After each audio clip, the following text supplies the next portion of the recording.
everybody, and welcome to the 44th edition of LM's Weekly Wrap, our weekly program to cover all the developments relating to the markets, whether it's the international developments or whether it is the domestic developments. This week has been a kind of a no development. It's been a kind of a lazy week as far as the markets are concerned. The earnings season continues unabated, but hardly any movements which we have seen in the international markets as well as in the domestic markets. It's been a lackluster kind of a week. And as far as the global markets are concerned, we have had a good jobs data as far as the US markets are concerned. But still the concerns tend to prevail about the recession, the impending recession in the US economy.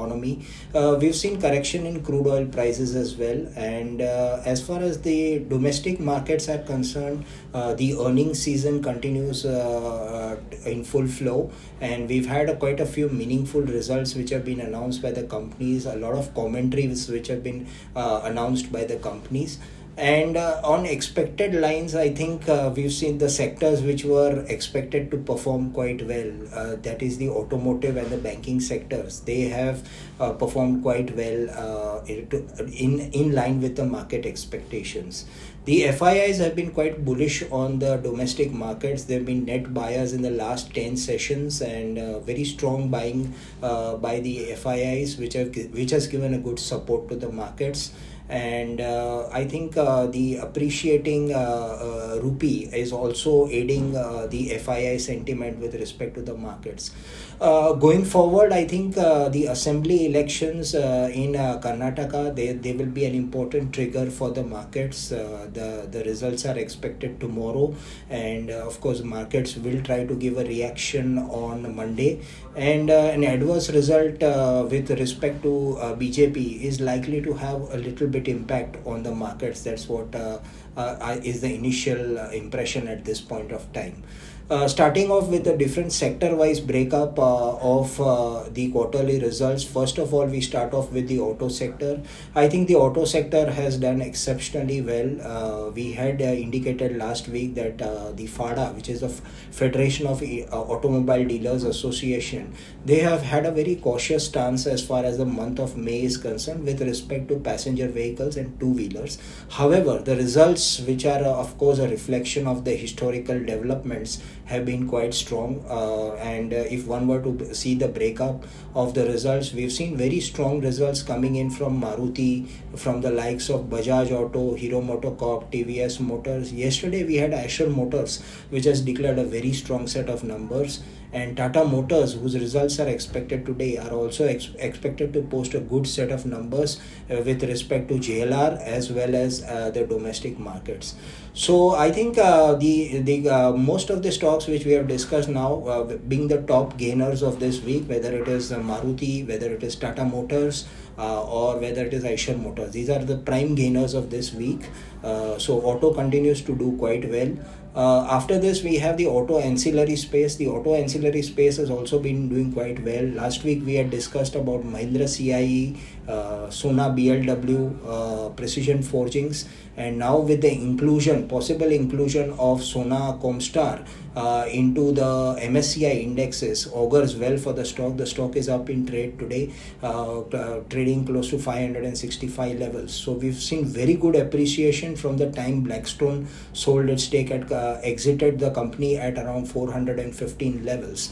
So that continues to do very well. We like all these companies in this particular space. Tire stocks continue to do very well, especially after the results. There's been a good follow-up buying which has been seen in the tire stocks.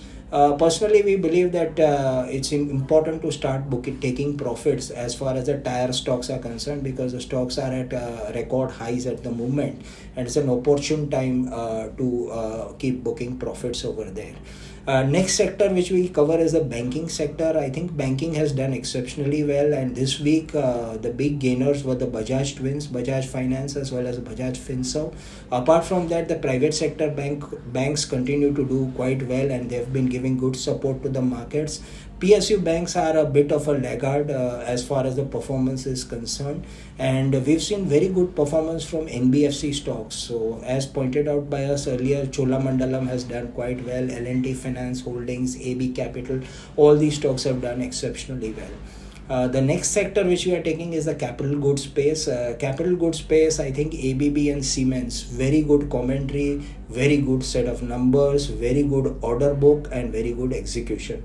So I think these capital market, the capital goods sector stocks, they are ticking all the boxes in the right perspective.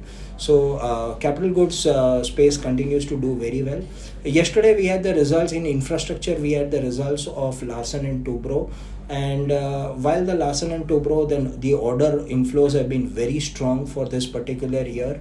We had an order inflow of close to 2 trillion rupees in FY23, and the order book now stands, consolidated order book now stands at 4 trillion rupees.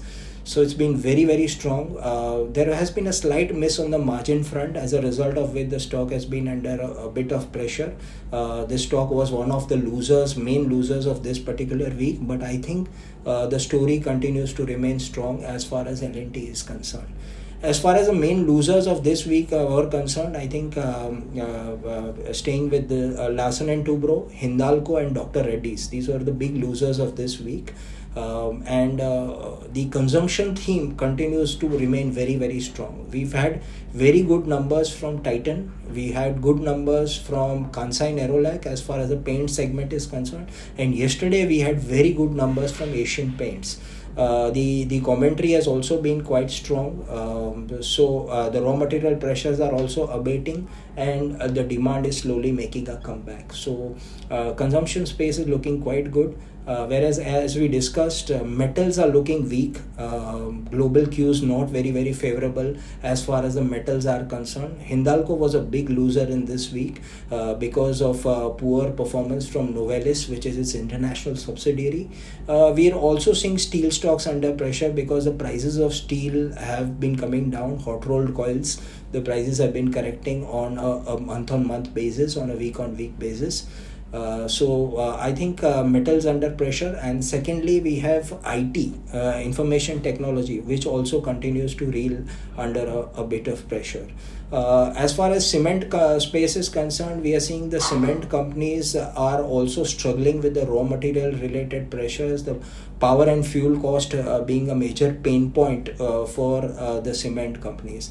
However, no major guidance as far as the next year is concerned, because while the cement demand is expected to go up by 9% on a year-on-year basis, but we are going to see significant capacity addition which is going to come. So most of the incumbent players would not be in a position to do the price increase and protect their bottom line. So overall we expect cement to be under pressure or remain range bound in the time to come. One sector which is at a cusp of a major upcycle, we had discussed last week also, is the hotel sector. Indian Hotels is one stock to look out for. And yesterday we had the capital market day of Indian Hotels Company Limited. They have given a very, very aggressive guidance going forward for FY26. Their project Ahvan, what they have pointed out, they are confident of sustaining a 33% EBITDA margin going forward. And it's going to be a 50-50 model, whether it's owned assets and management fees. There's going to be a huge thrust on management fees going forward. Management fees are going to increase going forward, so it's going to be a focus on asset light model. And I think from the body language of Indian Hotels, we can confidently state that the company is looking at much better times ahead. Not only Indian Hotels, we've seen Mahindra Holidays and Resorts, which has also declared a very, very strong set of numbers in this particular quarter, and the confidence level is very high. Chalet Hotels, which declared its numbers, is also doing quite well in the markets, and they are also very, very confident about the prospects of the industry. Going forward, we'll also look forward to Lemon Tree Hotels and how their prospects remain once the results are announced. Apart from this, I think we have the railway stocks which continue to do very well. Rail Vikas Nigam Limited, and we are looking at. We are starting to look at IRCON International, which is Indian Railway Construction Company, which is also looking quite exciting, and will try to close the valuation gap with RVNL. So I think a lot of themes, lot of ideas to discuss, but the paucity of time, of course, does not permit us to go any further. But we'll keep you posted on the market developments, on the different ideas, the new stock ideas, etc. As and we value your feedback, so do write back to us with your feedback on our program. And in the meanwhile, we'll hope to catch you again sometime next week. Thank you very much for a patient hearing.